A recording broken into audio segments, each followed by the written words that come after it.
Special 2 ہی معجزات ہیں جو نبی پاک کے کیلیبر اور آپ کے سٹیٹس کے مطابق ہیں. وہ کون سے ہیں؟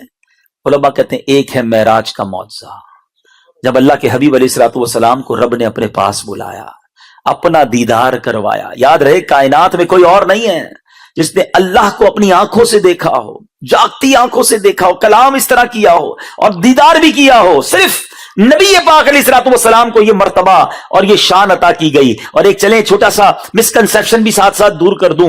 بڑی ڈیبیٹ ہوتی ہے کہ نبی پاک کے پاس علم غیب تھا کہ نہیں. یاد رہے یہ متفقہ اصول ہے کہ اللہ تبارک و تعالی اس کائنات کا سب سے بڑا غیب ہے، کیونکہ اس کو اس سے پہلے کسی اور نے نہیں دیکھا. تو جب رب عز و جل نے اپنا آپ ہی اپنے حبیب سے نہ چھپایا تو پھر اور کیا چھپانا ہے. سیدی اعلیٰ حضرت لکھتے ہیں اور کوئی غیب کیا تم سے نہا ہو بھلا، آقا جب نہ خدا ہی چھپا تم پہ کروڑوں درود. تو رب نے اپنے حبیب کو سب عطا فرمایا. تو بہرحال ایک ہے معراج. اچھا اب تک میں نے جتنے معجزات بیان کیے ہیں وہ معجزات ہم نے دیکھے نہیں ہیں، ہم آئی وٹنس نہیں ہیں اس کے. سنتے ہیں تو ایمان تازہ ہو رہا ہے. میں دیکھ رہا ہوں چہروں پر ایک خوشی کا سما ہے، کیونکہ نبی پاک سے جس کو محبت ہوگی نا، وہ جب بھی پیارے آقا کا کمال سنے گا تو اس کا حوصلہ بڑھے گا، انتھوزیزم بڑھے گا، انرجی بڑھے گی. مگر we are not eyewitness of those miracles.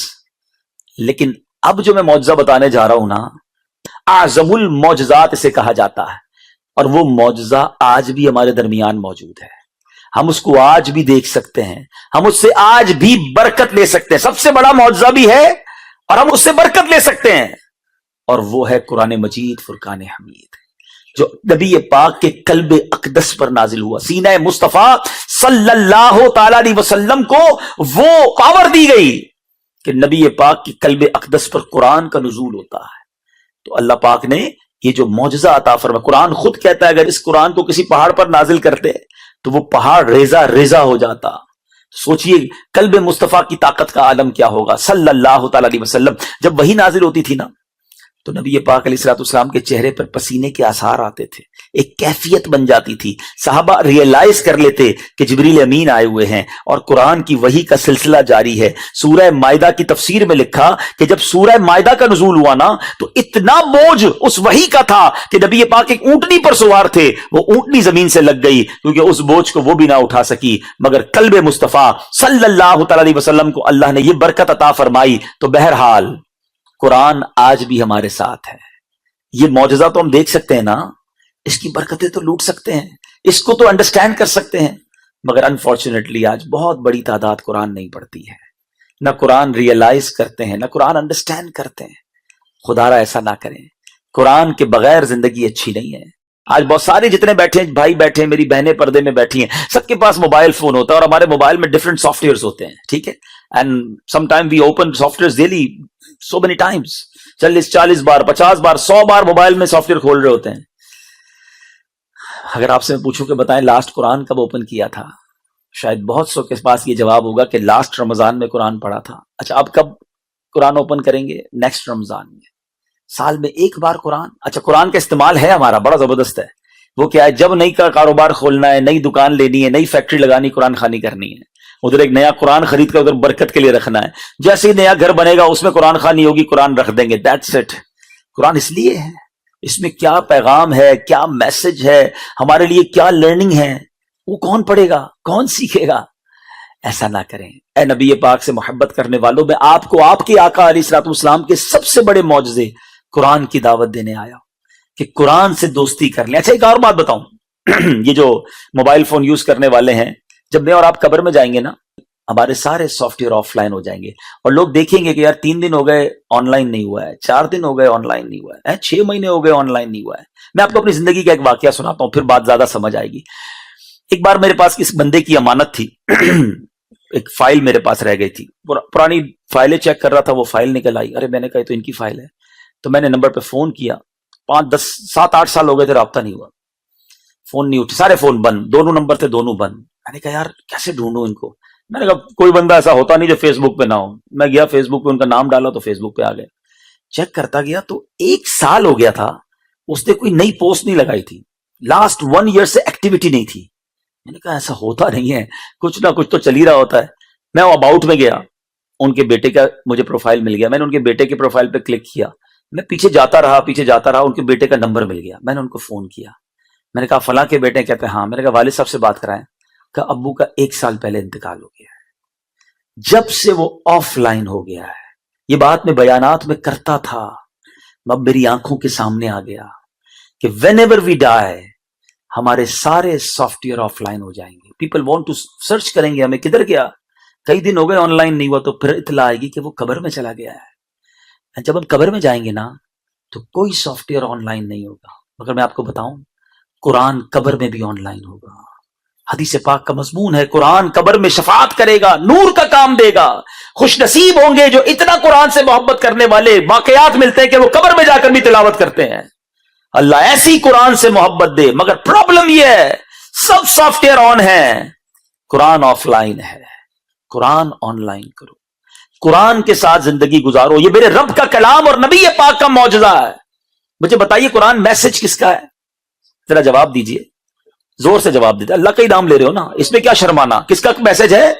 اللہ کا میسج ہے نا۔ آپ پڑھے لکھے لوگ ہیں، کاروباری لوگ ہیں، آپ کی زندگی میں میسجز کی بڑی پریورٹی ہوتی ہے، بزنس مین کا آپ کے کسٹمر کا میسج آ جائے آپ فوراً رپلائی دیتے ہیں۔ کچھ لوگوں نے باکس پریورٹی ای میل رکھی ہوتی ہے کہ اس کی میل فوراً رپلائی جانی چاہیے، اس کا جواب فوراً جانا چاہیے، فیملی کا گروپ الگ ہوتا ہے، ان کو جلدی جواب جانا چاہیے، ان نون نمبرز بعد میں دیکھوں گا، پریورٹی نمبرز پہلے۔ لائف ہم نے اس طرح اپنی جس کو کہیں ڈسٹریبیوٹ کیا ہوا ہے، ساری دنیا کے میسجز دینے کا جواب کا ٹائم ہے، اللہ کا پیغام پڑھنے کا ہی ٹائم نہیں ہے۔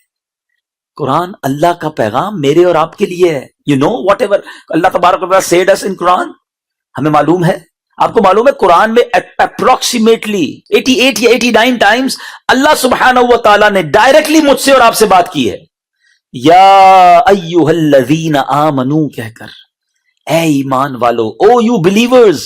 کون ہے ایمان والے؟ ہم ہیں نا۔ آپ سے اور مجھ سے بات کی ہے، ٹھیک ہے قرآن پاک کا پورا 30 پارہ سارے رکوع پڑھنا سمجھنا ضروری تھا، مگر ایٹ لیسٹ یہ کیا 80-90 آیتیں نہیں پڑھ سکتے تھے ہم کہ جناب اس کا ترجمہ پڑھتا، تفسیر پڑھتا، کسی عالم دین سے رجوع کرتا کہ مجھے بتائیے تو صحیح، میں مسلمان ہوں، 40 سال کا ہو گیا، 50 سال کا ہو گیا، اللہ نے قرآن میں مجھ سے بات کیا کی ہے؟ Nobody want to know this۔ میں یورپ گیا، میں نے وہاں جا کے ان کو سمجھایا، میں نے کہا آپ اسپین میں بیٹھے ہیں، آپ کے گھر پر ایک لیٹر آتا ہے اسپینش زبان میں، کیا کرتے ہو؟ سائٹ پہ رکھ دیتے ہو؟ کہتے نہیں، کیا کرتے؟ کسی دوست کو بھیجتے، بتاؤ تو کیا لکھا ہے، کوئی ضروری بات نہ ہو ہے۔ اگر کوئی ایسی چیز ہمارے پاس آ جائے جس کو انڈرسٹینڈ نہیں کر سکتے، کسی سمجھدار آدمی کو دیتے ہیں اور بتائیں کوئی نوٹس تو نہیں، کوئی لیگل معاملہ تو نہیں، آپ فوری کیوریوسٹی میں مبتلا ہو جاتے ہیں تاکہ یہ میسج مس نہ ہو جائے۔ دنیا میں کوئی لیٹر مس نہیں ہوتا، کوئی نوٹس مس نہیں ہوتا، مگر زندگی گزر گئی، قرآن مس ہوئے جا رہا ہے، اور بغیر قرآن سمجھے قبر میں چلے جاؤ گے۔ میں آج آپ کے لیے ایک واقعہ بھی لایا ہوں قرآن کا، صرف ریئلائز کرانے کے لیے، ورنہ قرآن میں تو 100 کے قریب واقعات ہیں، اگر یہ واقعات بھی آپ پڑھیں تو پتہ تو چلے کہ یہ کیوں واقعات بیان ہوئے، پچھلی قوموں کے کیوں واقعات بیان ہوئے۔ اللہ پاک نے یہاں کئی ایسے لوگ ہیں جن کو بہت نوازا ہے۔ میں آپ کو آئیے دنیا کے امیر ترین آدمی کا واقعہ وہ بھی قرآن سے سناتا ہوں۔ The richest man in the universe، یہ کون تھا؟ اس کے پاس کتنا مال تھا؟ یہ قارون تھا۔ قارون کے بارے میں آتا ہے کہ یہ حضرت موسیٰ علیہ السلام کا چچا کا بیٹا تھا، کزن، فرسٹ کزن تھا حضرت موسیٰ علیہ السلام کا، بڑا نورانی چہرہ بھی تھا اس کا، اور یہ اس زمانے میں تورات کا بہت بڑا عالم بھی تھا، یعنی دنیاوی ہر وہ چیز تھی جس میں لوگ ترقی کرتے ہیں، مالدار بھی تھا، حسین بھی تھا، فیملی بھی بڑی اچھی تھی، حضرت موسیٰ کا کزن تھا علیہ السلام، اور عالم بھی تھا، علم بھی رکھتا تھا، جاہل نہیں تھا، لوگ اس کا بڑا ادب و احترام بھی کرتے تھے۔ پھر اس کو زوال کیسے آیا، پھر سب کولیپس کیسے ہو گیا، پھر وہ تباہ و برباد اور اللہ کی بارگاہ سے مردود کیسے ہو گیا، ذرا ٹرائی ٹو انڈرسٹینڈ۔ یہاں بڑی فیملی والے بھی موجود ہیں، مالدار بھی موجود ہیں، گڈ لکنگ بھی موجود ہیں، لوگوں میں عزت بھی ہے میری اور آپ کی، میں آپ کو اپنے ساتھ شامل رکھ کے بات کر رہا ہوں، سب کچھ اللہ نے دیا ہے، تو اس کا مطلب یہ نہیں ہے کہ سب کچھ رہے گا بھی آخر تک۔ ایسی گڑبڑ، ایسی غلطی، ایسی مسٹیک نہ ہو جائے کہ یہ سب جب چاہے میرا رب واپس لے سکتا ہے۔ وَتُعِزُّ مَن تَشَاءُ وَتُذِلُّ مَن تَشَاءُ بِيَدِكَ الْخَيْرُ، وہ خالق ہے، وہ مالک ہے۔ کیا ہوا تھا؟ حضرت موسیٰ علیہ السلام کے چچا یسر کا بیٹا تھا، اور اس کو لوگ منور کہتے تھے، اتنا چہرہ خوبصورت تھا کہ اس کو منور کہتے تھے۔ اس کے پاس بہت مال آ گیا، اتنا مال آ گیا، اتنا مال آ گیا کہ اس کے خزانے ایسے ہوتے تھے کہ اس کی خزانوں کی جو چابیاں تھی نا وہ اونٹوں پر لاد کر 40 اونٹ چلا کرتے تھے، صرف چابیاں. ٹرائی ٹو انڈرسٹینڈ خزانہ کتنا ہوگا. حضرت موسیٰ علیہ الصلوۃ والسلام نے اس کو زکوٰۃ کا حکم دیا کہ تم اللہ کی بارگاہ میں زکوٰۃ دو اور خرچ کرو اللہ کی راہ میں. اچھا اس زمانے میں زکوٰۃ جو ہے نا وہ 1000 پر ایک تھی، آج تو 100 پہ 2.5 ہے نا. 1000 پر ایک تو بڑا آسان تھا یوں دیکھا جائے تو. اس نے پہلے تو وعدہ کر لیا، بعد میں گھر جا کے کیلکولیٹ کیا تو اس کو خیال آیا کہ یہ تو بہت بن جائیں گے، پیسے ہی اتنے تھے. آج کے زمانے کے اگر $1 ٹریلین ہوں تو وہ بڑے، اس کی زکوٰۃ بھی بڑی بنتی ہے. تو اس نے حساب کیا کہ یہ تو بہت بن جائیں گے. اب شیطان نے اس پر حملہ کیا، کہتا زکوٰۃ تو نہیں دینی. اب اس نے لوگوں میں بات یہ پھیلائی کہ حضرت موسیٰ علیہ السلام تمہارے مال پہ قبضہ کرنا چاہتے ہیں. حضرت موسیٰ علیہ السلام کے خلاف کمپیننگ شروع کر دی. اور اس بدبخت نے کیا کیا کہ ایک عورت کو انگیج کیا، ہائر کیا، اور اس نے کہا کہ تم جا کے حضرت موسیٰ علیہ السلام پر بھرے مجمع میں الزام لگا دینا. یہ میں قرآنی واقعہ سنا رہا ہوں آپ کو، انٹرسٹنگ بھی ہے اور عبرتناک بھی ہے. اور یہ سارا واقعہ سنانے کے پیچھے ایک مقصد یہ بھی ہے کہ ریئلائز ہو کہ قرآن میں کیا کیا موجود ہے. پڑھیں گے تو پتہ چلے گا نا. ہمارے بچے، میری بہنیں، میرے بچے سن رہے ہوں گے. آج بچے کیسی کیسی پتہ نہیں سٹوریز پڑھ رہے ہوتے ہیں. کتنا اچھا ہو کہ گھر میں سب مائیں بہنیں باپ بچہ بیٹھ کر کہے کہ چلو آج قرآن کی کہانی سناتا ہوں. اسٹوریز آف قرآن پڑھیں نا، انڈرسٹینڈ کریں اس سے. چلیں جناب، اس عورت نے بھرے مجمع میں حضرت موسیٰ علیہ السلام پر برے کام کا الزام لگا دیا. حضرت موسیٰ علیہ السلام، اللہ اکبر، جب آپ نے یہ الزام سنا تو آپ جلال میں آ گئے اور آپ نے کہا کہ اس عورت کو لاؤ. جب وہ عورت لائی گئی تو آپ نے فرمایا اے عورت، تجھے اس اللہ کی قسم جس نے بنی اسرائیل کے لیے دریا کو پھاڑ دیا تھا اور عافیت کے ساتھ سلامتی سے نکال کر فرعون کو غرق کر دیا، سچ سچ کہہ دے واقعہ کیا ہے. حضرت موسیٰ علیہ السلام کا یہ جلال نبوت دیکھا، وہ عورت سہم گئی اور کانپ کر کہنے لگی کہ حضور، یہ قارون نے مجھے کثیر دولت کا لالچ دے کر آپ کے خلاف گواہی دینے کے لیے بھیجا ہے. اللہ اکبر. آپ نے پہلے تو سجدہ شکر کیا ہے، اللہ پاک کی بارگاہ میں شکر ادا کیا، اور اب آپ نے دعا مانگی کہ اے اللہ اب قارون پر اپنا قہر نازل فرما. اللہ کے نبی سے اس نے جنگ کی نا، اب آپ نے دعا فرمائی کہ اے اللہ اس پر قہر نازل فرما. اب مجمع میں سے کہا کہ جو بھی قارون کا ساتھی ہے وہ اس سے الگ ہو جائے، کیونکہ اب عذاب آنے والا ہے. اس بدبخت کے 2 ساتھی تھے جو اس وقت بھی جدا نہیں ہوئے. اب حضرت موسیٰ علیہ السلام نے زمین کو حکم دیا کہ اے زمین پکڑ لے اس کو. تو اب قارون جو ہے گھٹنوں تک زمین میں دھس گیا. آپ نے دوبارہ زمین سے فرمایا پکڑ لے اس کو. اب وہ کمر تک دھس گیا. اب قارون بلبلانے لگا، رونے لگا، معافیا مانگنے لگا، میں آپ کا رشتہ دار، مجھے معاف کر دیجئے. اور وہ جو لوگ تھے نا، وہ جو اس کے ساتھی تھے، وہ کہتے ہیں اس لیے دھسا رہے ہیں حضرت موسیٰ علیہ السلام کیونکہ اس کا خزانہ آپ رکھ لیں گے. اللہ اکبر. اللہ کے نبی کو کیا ضرورت ہے خزانے کی؟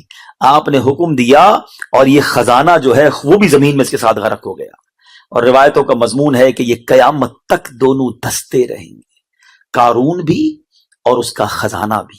یہ واقعہ سورہ قصص کے اندر تفصیل کے ساتھ یہ موجود ہے. میرے میٹھے اسلامی بھائیوں، اب بتائیے یہ واقعہ قرآن کا واقعہ ہے، اسٹوری آف قرآن ہے. کیا میسج ہے اس میں؟ کہ مال بہت زیادہ مل جانا کمال نہیں ہے.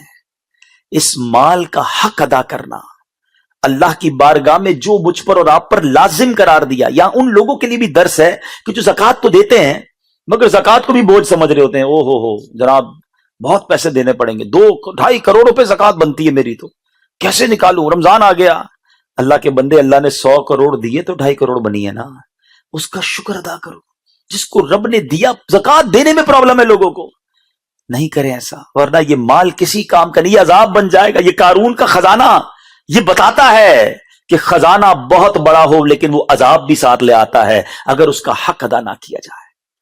اور دوسری بات اس بات سے یہ سیکھنے کو ملی کہ کبھی بھی تکبر نہیں کرنا ہے، پراؤڈ نہ کریں. اللہ نے اگر کچھ بنا دیا ہے نا، کوئی موقع مل گیا ہے، کوئی مقام مل گیا ہے، تو یہ دیکھیں کیا نہیں تھا اس کے پاس؟ فیملی بھی تھی، خوبصورتی بھی تھی، پیسہ بھی تھا، علم بھی تھا، عزت بھی تھی. یہی تو چاہیے ہوتا ہے دنیا میں، سب کچھ تھا. لیکن جب اس نے اللہ کے نبی کی بات نہ مانی، تکبر کیا، وہ سب چلا گیا. آج قارون کا نام لیتے ہیں تو عبرت کے طور پر لیتے ہیں. ایسا نہیں مشہور ہوتا کہ بہت امیر آدمی تھا، بڑے مزے والی زندگی تھی. دھس رہا ہے اس وقت بھی، میں بیان کر رہا ہوں، وہ زمین میں دھس رہا ہے. تو یاد رکھیے گا، متکبر اللہ کو پسند نہیں آتا.